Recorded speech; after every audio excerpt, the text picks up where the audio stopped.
NKRJ Bharat news से मैं नरेंद्र कुमार और इस समय मेरे साथ राजस्थान के कद्दावर नेता जय आहूजा मौजूद है। और 2 दिन पहले ये बगावती सुर बता रहे थे और इस समय इन्होंने भारतीय जनता पार्टी और भारतीय जनता पार्टी के प्रत्याशी रामगढ़ से सुखवंत सिंह को समर्थन कर दिया है। ये बीजेपी को समर्थन किया है, सुखवंत जी को समर्थन किया है। जब बीजेपी का सिंबल सुखवंत जी के पास है तो बीजेपी का समर्थन और सुखवंत सिंह के समर्थन में कोई अंतर नहीं है, दोनों एक ही बात है। पहले ही बगावती शुरू किया और उसके बाद अब समर्थन कर दिया, बहुत बड़ा दिल दिखाया है आपने। पर ये ऐसा क्यों हुआ था, बगावती सुर क्यों हो गया था शुरुआत में? देखिए क्या है कि इस दुनिया में जो सदाचारी और अच्छा होता है उसी से सदाचार और अच्छाई की उम्मीद भी होती है। आप मेरे पूरे जीवन का ट्रैक रिकॉर्ड देखेंगे तो मैंने 15,000 से ज़्यादा हिंदू और सिखों को पाकिस्तान से निकल के भारत में पुनर्वास में मदद की है। उनके तो वोट नहीं मिलेंगे कभी। अगर वो पाकिस्तानी पासपोर्ट पे आए, वो भारत के नागरिक भी नहीं है। कोई जोधपुर में, कोई जैसलमेर में, कोई बाड़मेर में, कोई फरीदाबाद में। ऐसे ही मेवात में जब कुछ घटनाएं हुई और कुछ हिंदू कार्यकर्ता जेल चले गए, हरियाणा के मेवात में तो मैंने पैसे से, साधनों से उनके परिवारों की मदद की, उनके बच्चे पालने में मदद की। वहाँ तो मुझे चुनाव नहीं लड़ना। तो एक सद्गुण का विचार और संस्कार मेरे ब्लड में है। अब मैंने सोचा कि किसी एक घटना के कारण मैं अपने रक्त को दूषित कैसे करूं, अपने मन को दूषित कैसे करूं, अपनी आत्मा को दूषित कैसे करूं। तो मैंने मेरे जीवन में सदाचार का गुण बनाए रखा और मैंने अपने जीवन में प्रदूषण नहीं होने दिया। एक बात और पूछना चाहूंगा, गुरुद्वारों के अंदर और मंदिरों के अंदर जो वादे हुए थे 2023 के अंदर सुखवंत सिंह और जय आहूजा के बीच, वो क्या वादे थे? नहीं, वो मेरे और उनके बीच में कोई वादे नहीं थे। वो हमारी एक जन आक्रोश यात्रा के समय सारे कार्यक्रम गुरुद्वारे और मंदिरों के प्रांगण में होते थे, जहां हम सब लोग सामूहिक रूप से ये कहा करते थे कि जिसको टिकट मिलेगी उसका साथ रहेंगे।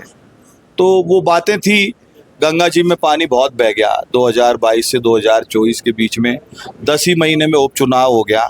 मैंने जब चुनाव हारने के बाद लोगों के बीच में काम करना शुरू किया था तब मुझे पता नहीं था, क्योंकि जुबेर खान जी अच्छे खासे प्रोग्रामों में मिलते थे, मंच पे बैठते थे, भाषण देते थे। एक सही सलामत अच्छे खासे व्यक्ति इस तरीके से सडनली 8-7 महीने में ही चले जाएंगे, इसका मुझे कभी भी अंदाजा नहीं था। ना मुझे उनकी बीमारी के बारे में कोई ज्ञान था।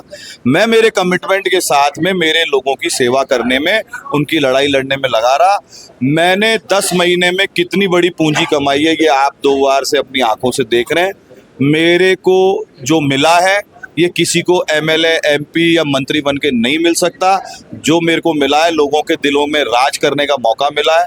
मैंने आपके सबके सामने कहा कि तुम मुझे यूं भुला ना पाओगे, जब भी सुनोगे गीत मेरे तुम हमेशा यूं ही गुनगुनाओगे। तो हमारे जो लोग हैं वो कभी मुझे भुला नहीं पाएंगे, ना मैं यहाँ से जाऊँगा जो मुझे भूल पाएँ।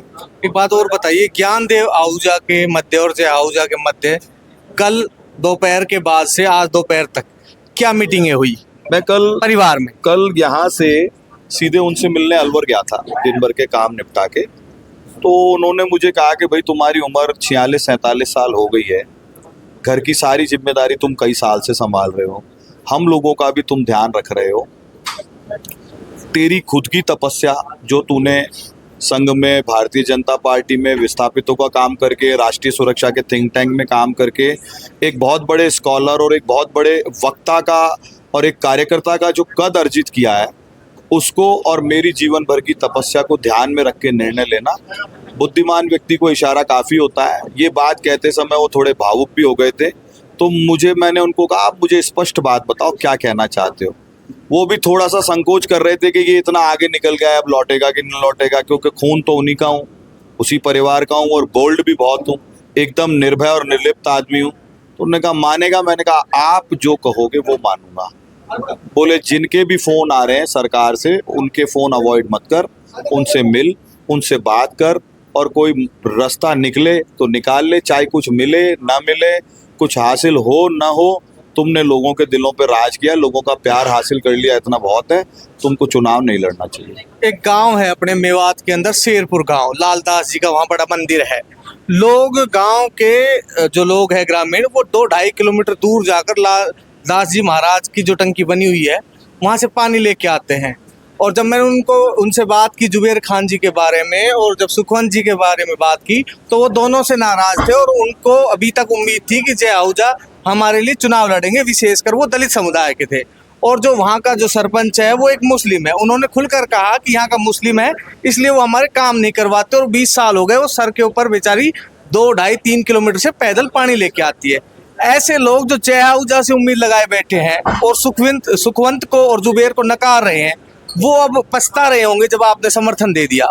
नहीं, मेरा परिवार है, मैं मेरे परिवार में जाके बैठूंगा, चाय पीऊंगा, परिस्थितियां बताऊंगा, बात करूंगा। मेरे ये समर्थन जय आहूजा ने थोड़ी दिया है, ये समर्थन पूरी महापंचायत के बीच में दिया गया है।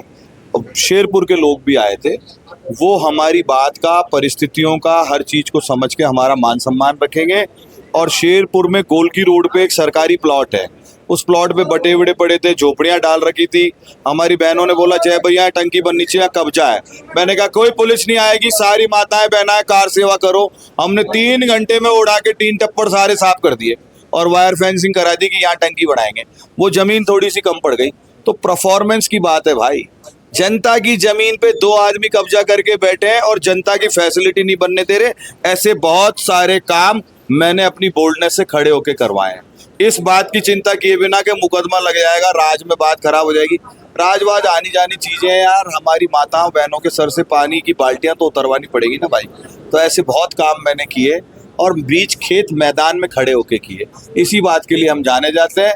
शेरपुर की बहनों को उम्मीद जय आहूजा से है, वहां पर उन बहनों के लिए, उन माताओं के लिए पानी जय आहूजा ही पहुंचाएगा। ये मैं वचनबद्ध हूँ इस बात से। दलित समुदाय के लोग विशेषकर जय आहूजा के प्रति काफी नरम लगते हैं और ऐसा लगता है कि जय आहूजा के प्रति काफी सहानुभूति है उनके प्रति। तो उनको कैसे समझाओगे कि मैं आपके लिए लड़ रहा हूँ और चाहे वोट टिकट मिलो या ना मिलो फिर मैं आपके लिए लड़ता रहूंगा? परिवार है ना मेरा, मेरी बात मानेंगे, मुझे पता है। ऐसा पॉसिबल ही नहीं है कि वो मेरी बात नहीं माने। जब मैं उनको कहूंगा कि अब अगर मेरे को ही सब मानते हो तो मेरी आन बान शान का सवाल है, तो वो मेरी इज्जत जरूर रखेंगे। मैं झोली फैलाऊं और दलित समाज के भाई बहन मेरी झोली खाली लौटा देंगे, संभव नहीं। पिछली बार 2023 का जो चुनाव हुआ था उसके अंदर सुखवंत जी भी लड़े थे और आप भी लड़े थे, दोनों तरफ से क्या कमी रही थी? देखिए, कमी यही कहूंगा मैं कि जो बीत गया वो बात गई। आज उन बातों को करने से कोई फायदा नहीं है। आज जो परिस्थिति है हम उसमें खड़े हैं।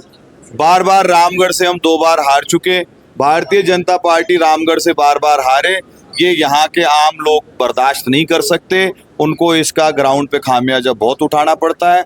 इस प्रेशर से किसी की जमीन दबती है, किसी की बहन बेटी छेड़ी जाती है, किसी की गाय चोरी करके काट दी जाती है, किसी की मोटरसाइकिल उड़ जाती है, किसी के बच्चे का खाता यूज करके उसमें साइबर फ्रॉड के पैसे जमा होते हैं।